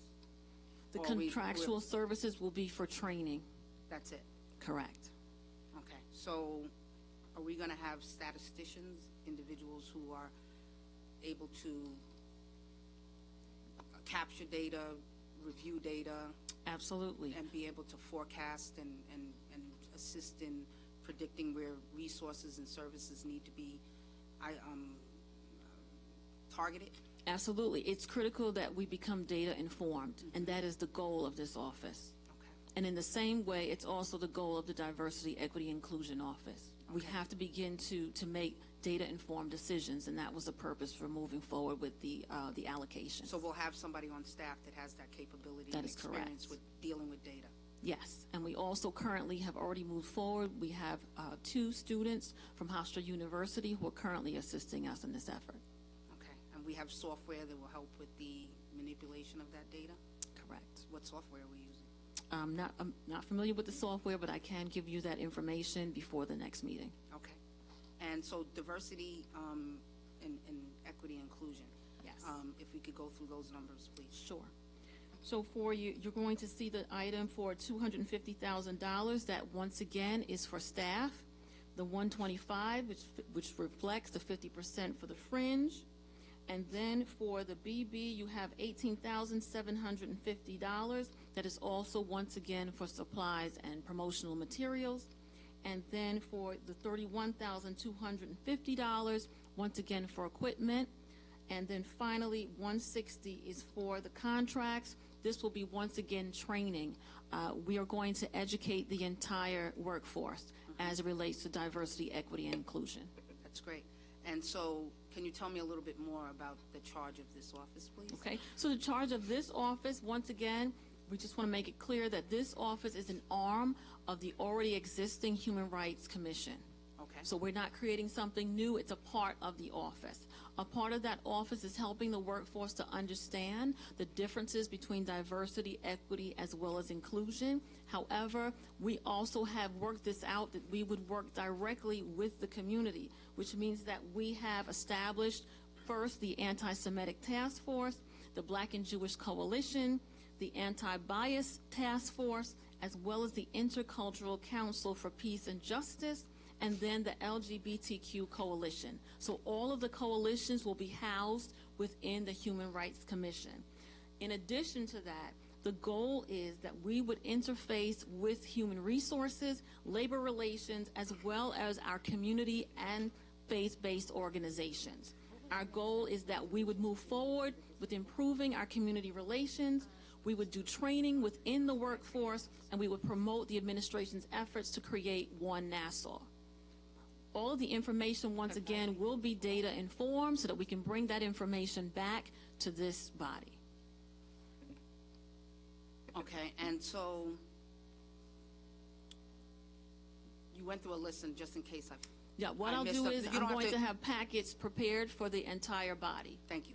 You don't need to go back over the list. I just want to make sure that we, if they were omitted, that we consider including the advisory that was just created by this body, the advisory with people with disabilities. Absolutely. Thank you. And so this is a direction that this county needs to move forward in. Thank you. One of the things I'd like to see this division also play a role in is also in employment, in terms of looking and working with our Civil Service Commission to ensure that we are recruiting and that, in the appropriate manner based on the different constituencies and groups that you just mentioned, but also beyond recruiting, how we could better train and optimize, better outcomes. Specifically, we know that we have a challenge in being able to recruit and successfully train and bring police officers into our academy for the purpose of diversifying our police force and other elements of employment here in our county. So I'd like to see, is that a charge of this entity? Is that something that you will be focusing on? So the generic charge would be, once again, to produce one staff member who would work as it relates to the data, creating the data, and then bringing that data back so that we can look at all aspects of the county. And that also includes the police department. If we're going to be one Nassau, then everyone has to have access, but we first need to have data so that we can make good decisions about recruitment. Recruitment will be a key component of this office. So, as mentioned during an earlier committee, we are working towards, making sure that, hate crimes, we're focusing on hate crimes, and I think the work of that subcommittee, along with some of the work of this diversity and equity inclusion division, we'd be able to work together to make sure that, language access, some of those earlier conversations are dealt with appropriately. Absolutely. In other words, this is going to be a collaborative effort, and that's something that's well needed in the county, and we believe this is going to unite all of us in terms of moving the county forward. Especially the training of the whole entire county staffing. I think that's important as well. So, all that being said, these are new divisions. You're going to be hiring new individuals here. That's why you have earmarked certain numbers for salaries and for fringe. And so I wouldn't want to see this be a situation that expires with this funding. So I'd like to have someone from OMB tell me, express to me how we will be able to continue this effort beyond the HAP funding that's birthed out of ARPA money, that's birthed out of the recovery funds for COVID. Well, I will say this, if I can just add before budget comes, I will say that for the first 4 years we're covered, but it's going to be a part of the office that we will engage in grant initiatives so that we could go ahead and subsidize everything that we currently have, which is why we set the bar so low. We did not want to exceed a certain amount of money because we wanted to reach a realistic target. Okay. Andy, do you have anything else to add to that? No, I think DC Moore covered it quite well. I mean, we will look and evaluate, but as of right now, we have enough funding for the 4 years. I only live in a 4-year period right now, so when it gets to year 5, which will be next year. Lucky you get to live in just 4 years. I have to live in my point to you is, though, the multi-year plan only covers the 4 years. So we will look and we'll evaluate it at that time. You know, things are good right now, so I don't want to, give false hope. But, of course, we were going to look because this is an important part of, I think, the county's need to move forward. So we will evaluate it. And, I promise you 5 years from now, but I may not be here either, so you know what I mean? So that's so. Okay, very good. And I suspect that there will be an all-hands-on-deck approach to identifying those grants and being able to apply for those grants year after year. I am always looking for somebody else to pay for some of the things in this county. That's just I'm sorry to say that, but I always will look for I like those that. Resources too. Very, very good. Thank you very much. Sure. Before you got Minority Leader, just wanted to say, Anissa, thank you for that comprehensive response. It's clear that you're on top of this stuff, and it's very reassuring to us, so you did an excellent job. Okay. Thank you, Presiding Officer. Is there another question? I do. If that's okay? Yeah, jump in here. So I just want to piggyback on what Legislator Bynum talked about. And I know many times when we start to ask questions from the dais and in reference to an item, it's usually to find out more information. This is actually something I said to Legislator Bynum when we saw it in the board transfer. It was actually a good thing. I mean, we were excited to see that there was actually money broken out directly for the Office of Health Equity as well as the Division of Diversity, Equity, and Inclusion. We just want, and that's what sparked her questioning, to find out more, to expand on it, to make sure that it's comprehensive. And I just wanted to bring up 2 points, because you had mentioned that there was going to be some Hofstra students or Hofstra graduates that are going to be working on the data collection and working on the data. I would strongly suggest that the data comes from, I don't know if you're familiar with Sparks. Oh, you are, good. So, and it's statewide, it's universal through the state, and the county through the health department should have access to that. And it's usually a very uniform platform that everyone uses so that no one can question the data or another one can question your statistics or your numbers going forward. That's an excellent suggestion. Thank you. No, and then the other thing I was going to say, you had mentioned community partners, and that was one of the things that took off my second question. Obviously, good data, interpreting that data, going with community outreach with good community partners is usually how you get a better outcome. So as long as those 2 things are addressed, I think going forward it should be fine. I did have some questions. I guess this could be for either Chris or for Andy in regards to some of the other items. That was it, Nanissa. Oh, Thank okay. you. No Thank questions, you. more just comments. Thank you. Thank you, Minority Leader. I appreciate it. But I did have 2 other questions in terms of where the money was going. We talked heavily today about the Office of Health Equity as well as the Division of Equity and Inclusion. But can you provide some insight on the broadband breakout of $1 million and the septic system replacement fund program for $2 million? I mean, it all sounds like stuff that we would support. It sounds good. I just want more information on it. Sure. The Main Street Grant Program, is that kind of what Nissa was talking about? So Is that the 40 main? Several of these programs have been in existence for a while now. The Main Street Grant Program is that program that is supporting small businesses with $10,000 grants. As they were impacted by the pandemic. The septic program, again, this is a continuation of additional funding to support the replacement of aging and failing cesspools and how those impact groundwater and surface water quality. So it allows both homeowners and small and businesses that are treating their waste stream, if you will, through these aging cesspools to now install better, more environmentally protective cesspool systems, and we're using that. There's an EFC, an Environmental Facilities Corporation. It's a state agency. They're providing $10,000 grants. We're taking $10,000 of our money to match those to provide up to $20,000 of funding to these homeowners and businesses that are going to be replacing these systems, which can cost anywhere from $22,000 to $27,000. So it's trying to improve water quality through that measure.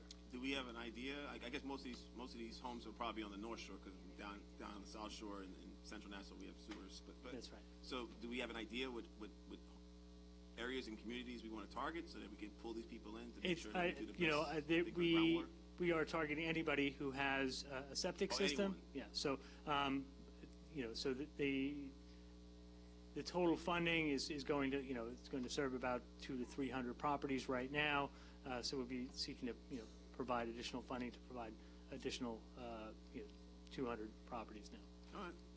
And then the last two were broadband and assistance to non-public schools. Sure. The broadband, the Department of Information Technology had identified some projects that they'd like to go forward. So they met with our consultants to review some of what they intend to do with these projects. There were a number of projects that they were trying to find funding for, and there were about, I believe it's 7 projects to install Wi-Fi in a number of different parks, expand that access to the public, as well as replace some antennas on a number of different buildings to, again, provide additional access to the public for Wi-Fi within our parks to enjoy the parks more. And then I think you also asked about non-public schools. We have provided $1 million to $1 million right now to non-public schools. They would have to be 501c3s to receive eligible funds. Applications would go through the portal that had been set up to receive applications. I That's missed still the being beginning what you worked said. Is assistance to non-public schools for what again? Just to give it to them? I mean, it would all be for, it could be for revenue loss. It could be for additional ventilation systems. There's a number of different uses. I believe there's an article this past weekend that talked about how much money public schools have received through COVID funding. It would be along those same lines, except that it would have to be a 501c3 non-public school in order to apply for those funds. These are for non-public schools that have tuition? Yeah. Wouldn't their tuition be able to pay for that kind of stuff? It's to assist those. I mean, otherwise, folks are sending their kids to schools. If they need to make these additional funds, it would just increase the tuition. So, but how does? I mean, it could go to charter schools. It could be to. Well, charter schools, I can kind of. Well, those are 501c3s, right? So, I mean, they could apply for those funds. All right. I'm just curious because I mean, how do you ensure that the tuition is not raised to pay for some of this infrastructure related stuff? I mean, they could say to you, yeah, there's a bill to fix our HVAC system. It's for $50,000. And then, by the way, to my 500 parents, my kids go to private school. That's why I'm curious. To these 500 parents, we were raising tuition, by $750. I think there are a number of things that could drive up tuition. It's just trying a way to sort of provide an opportunity to non-public schools to help mitigate some of the expenses that may have resulted from COVID-19, either, again, revenue loss or, in this case, assisting with infrastructure, improving ventilation, et cetera. Gotcha. I would just really caution we look into who's going to administer that program? What office? It would be, the applications would be set up through the portal. And so it would be reviewed by our consultants to see if it's an eligible cost, if it's an eligible recipient, and then make those recommendations to the county as to whether or not funding would be available to them. Is there some type of tuition assistance for the parents? I'm kidding. I'm joking. It's a personal question. For a certain legislator, right? I'm kidding. Hold on one second.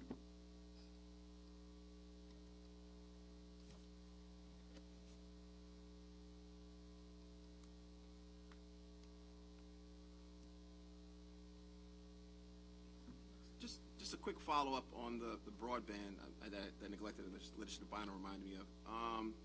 Wasn't the point of the grant was also to look into communities that I remember during COVID, there were many students that didn't have access to Wi-Fi. I remember reading about the stories. They were well documented in Newsday, talked about how students weren't able to access the online instruction programs because of no access at home or nothing like that. We thought when this initiative came out that was going to address giving more points of access for children that don't have Wi-Fi in their homes.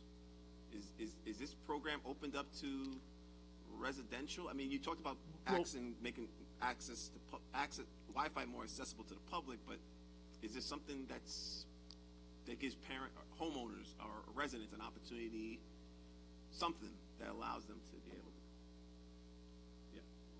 beyond the park? What we've identified is what the county can do in terms of providing enhanced service delivery to county residents through a public venue such as a park. And so that's how this came.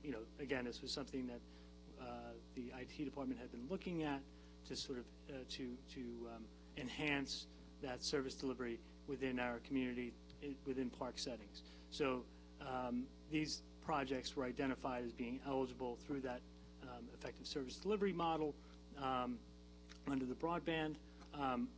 I can't speak to whether or not there's another opportunity out there for, as you were discussing with students who were unable to access public documents for public schools.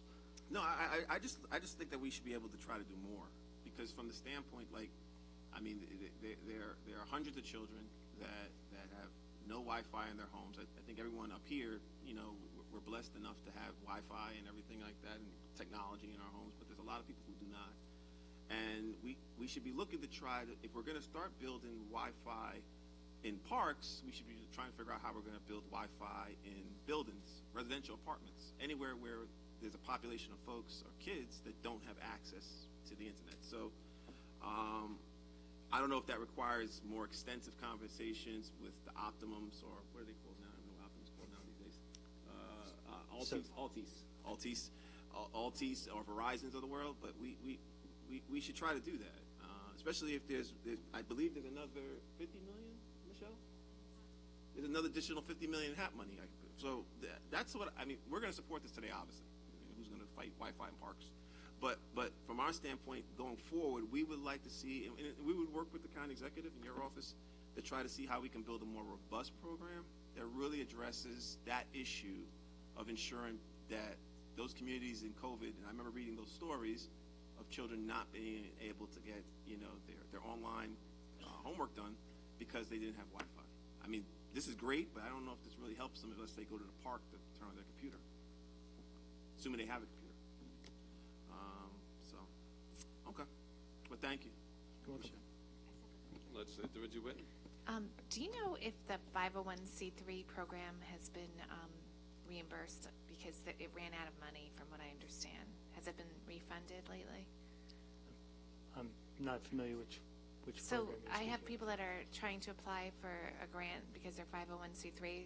One person owns a dance children's workshop, and he was told that it's not funded right now. It could be the Main Street Grant Program. I don't, it's open to businesses and nonprofits. Right, the nonprofit, the 501c3 one? The Main Street Grant Program is open to not only small businesses, but also Okay. nonprofits. So So that this could is be the going- one, I'm not sure. So this is going to refund that? Because right now supposedly there's, The $10 million of this funding is being allocated back to the Main Street Grant Program okay, to provide additional funding. There had been a number of earlier tranches of money, Right. both in $10 million increments, so this is going to bring it to $30 million. And then even further back, under other funding sources, there was monies made available to the Restaurant Recovery Program. right. So this kind of was an outgrowth of that, and now we're providing another $10 million for this program.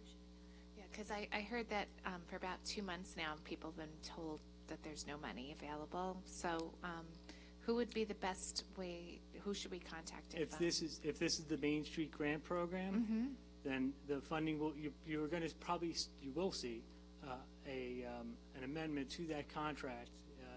The subrecipient that we've contracted with is NDC, National Development Council.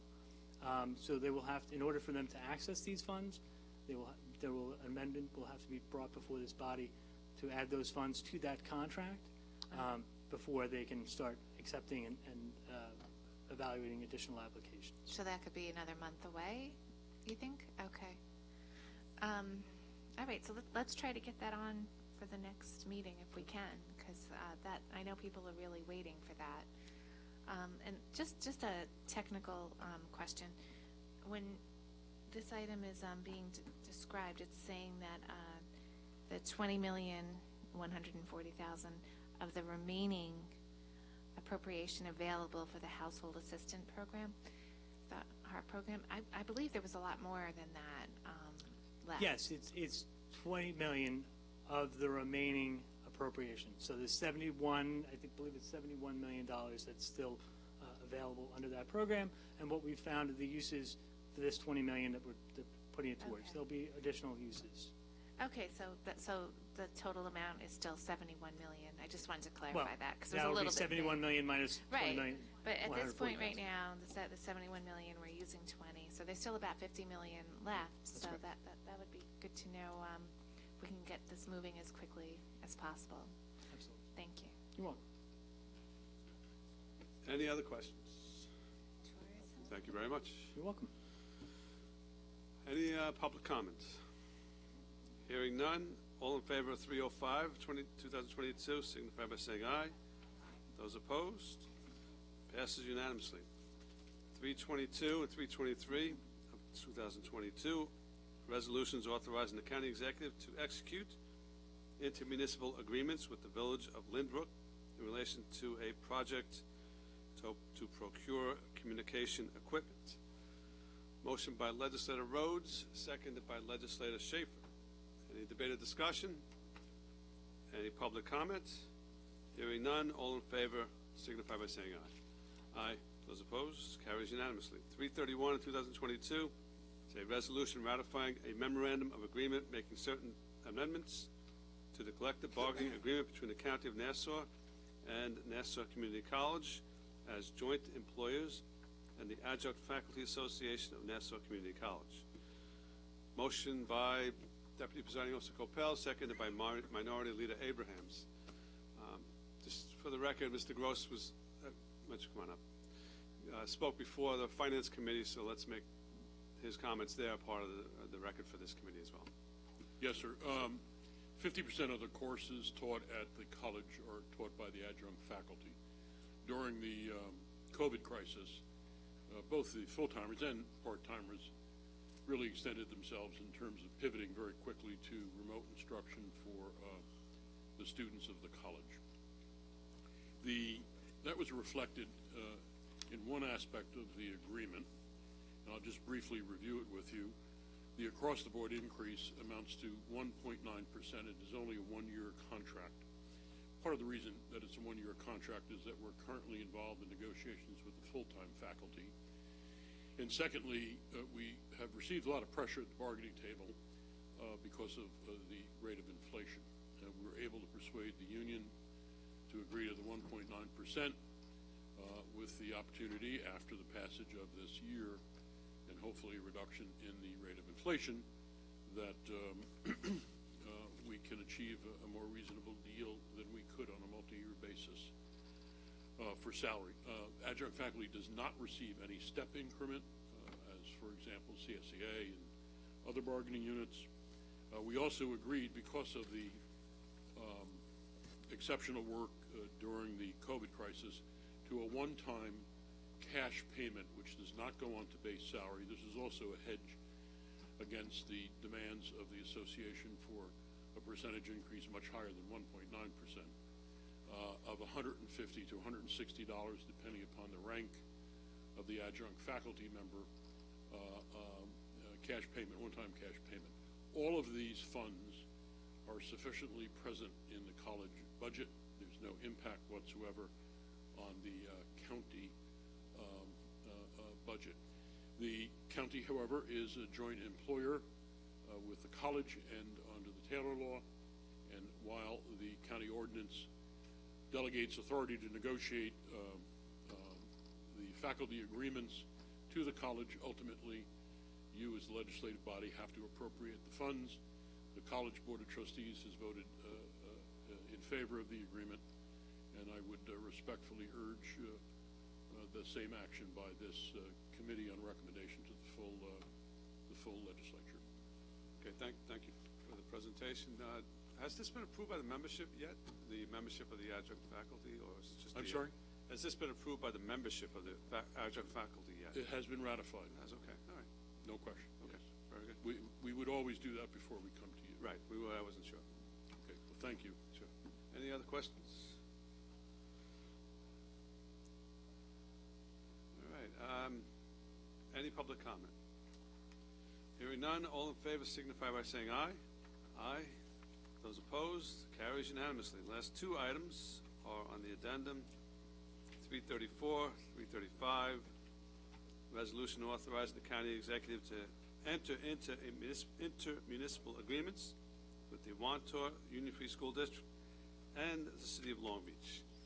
Moved by Legislator Rhodes, seconded by Legislator Schaefer. Any debate or discussion? Any public comment? All in favor signify by saying aye. Aye. Those opposed? Carries unanimously. Motion to adjourn. Legislator Rhodes. Seconded by Legislator Bino. All in favor of adjourning signify by saying aye. Those opposed? Carries unanimously. We are adjourned. Thanks.